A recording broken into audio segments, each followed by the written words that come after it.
All right, so in this learning objective, we're going to look at the final way to solve a quadratic equation.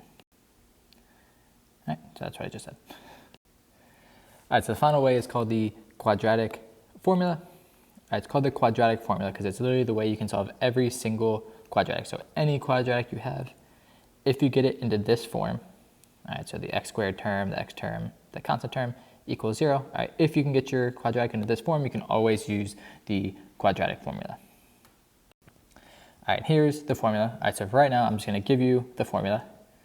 All right, and unfortunately, it's also something you kind of just have to memorize. All right, so it's negative b plus or minus the square root of b squared minus 4ac all over 2a. A couple common mistakes people have with memorizing the formula are the square root goes over the entire second half of that, so the b squared and the 4ac are under the square root. All right, another thing is this fraction bar goes over that whole thing, so the 2a is underneath the whole thing, not just the square root part. The 2a is also not inside the square root. All right, so just things to be aware of. All right, where this quadratic formula comes from is going to be one of the project choices. So if you're really interested in kind of why certain math things are true, all right, that'll be one. All right, another one of the projects will be create a way to memorize this. So there's a lot of kind of songs and stuff that people had to remember the quadratic formula. So that'll be another project, kind of a creative way to help you remember what the quadratic formula is. All right, so some project ideas that are going to kind of be related to this because this is a really important thing. Again, it's really useful because it solves any single quadratic. All right, so we've learned a lot of ways to solve quadratics, and they kind of all work in different scenarios, but this one will work for every single quadratic. All right, so here's the steps for solving with the quadratic formula. The first thing is you have to get it in this form. You have to set it equal to 0 and combine all the like terms. A is always going to be the number next to x squared. B is always the number next to x. C is the constant. And if you had the quadratic formula memorized, you just plug them into the formula. You have to simplify your square roots. That's why we talked about square roots so much this unit. And then if you can simplify any further, do that. And we'll probably see an example where that actually happens. All right, so here's our quadratic that we want to solve. Again, we know it's a quadratic because we see this x squared. So keep that in mind throughout the rest of the year. All right, when you see an x squared in the equation you're trying to solve, you have to think about all the ways that we learned in this unit to solve a quadratic equation. All right, so the first thing we're going to do if we want to use this quadratic formula is we have to get 0 on one side. So I'm going to subtract 3 on both sides. Again, technically you could subtract these two to the right, but I like to keep the x squared term positive, so I move that to the left. Now we identify this is A.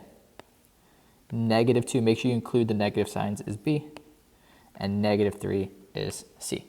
So now I just plug them into my quadratic formula. Negative B plus or minus the square root of B squared minus 4AC all over 2A. So the negative sign is here, and it's also a negative sign there, which means this is going to be positive 2, because it's negative 2, plus or minus square root of negative 2 squared minus 4 times 3 times negative 3. 2 times 3. All right, so I'm just plugging numbers in. I'm pretty sure at this point all of you can plug and chug. Then we simplify our square root. So remember order of operations, we do this exponent first.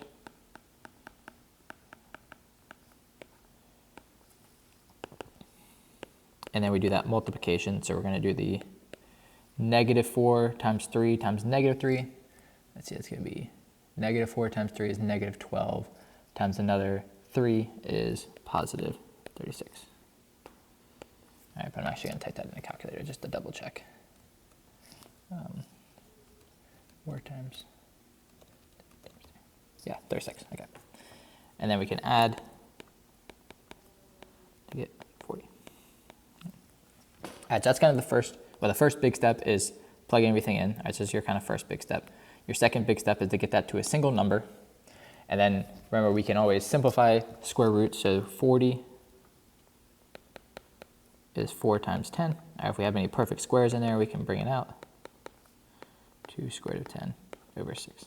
And 10 is not divisible by any perfect squares, so now that square root is as simple as possible. All right, so generally, for right now, this is the answer I would kind of expect you to get. All right, but there is one simplifying step you can do, is that all of these things are even. So you could write this as your final answer. Your final answer could be 1 plus or minus the square root of 10 over 3.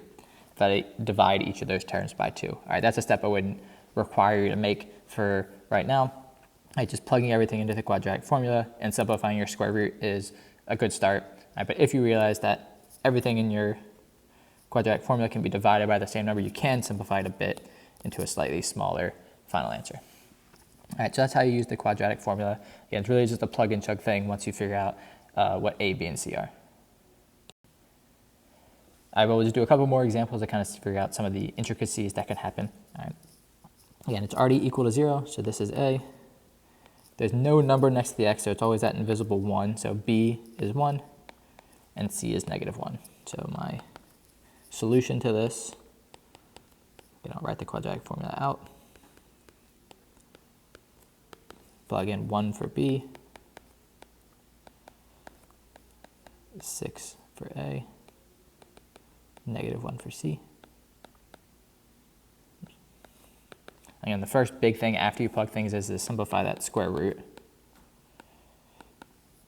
4 times 6 is 24.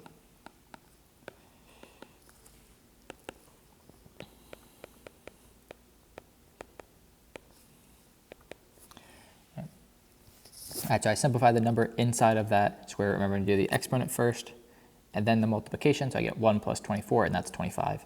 And if I simplify my square root, that comes out to an actual whole number, 12. Or sorry, 5.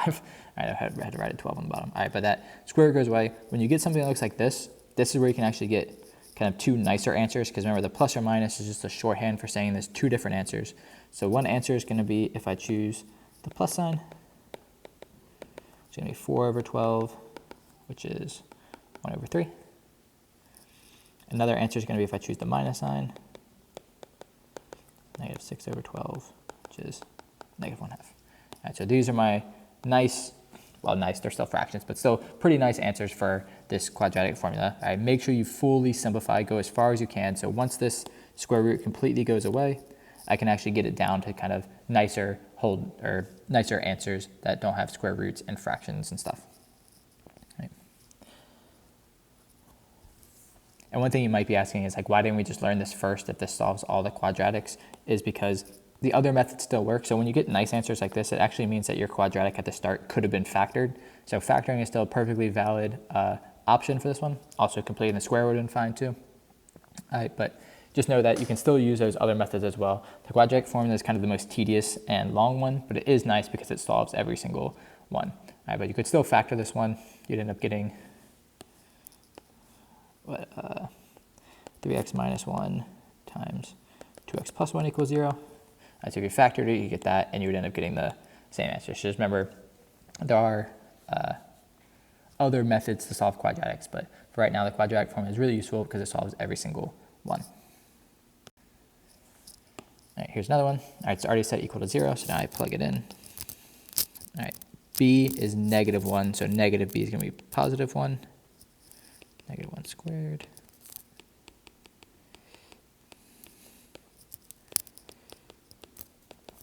Again, first thing is to simplify that square root. 4 times 5 times 3 is 60.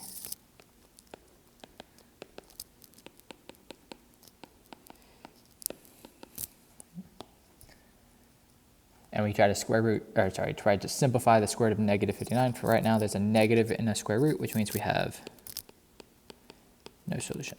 All right, so this will change shortly, but for right now, still on this learning objective, if you get a negative inside the square root when you're doing the quadratic formula, that means you have no solution. All right, so this equation has no solution. All right, so go ahead and try this one on your own. All right, and that is the answer I got, so plug everything in. In this case, you actually get a square root that completely goes away, so you can simplify down to two actual final answers that look like normal answers without square roots and stuff. All right, so now it's time to practice. Again, this is, if you understood everything from the previous learning objectives, this is really just plugging things in. You still have to remember how to simplify square roots and that type of stuff. But it's really nothing new other than the fact that you have to have this formula memorized in order to use it on the skill check, and then general whenever you're working with a quadratic equation. All right, so make sure you work on memorizing that formula. and then just using it whenever you see that x squared to make it a quadratic equation.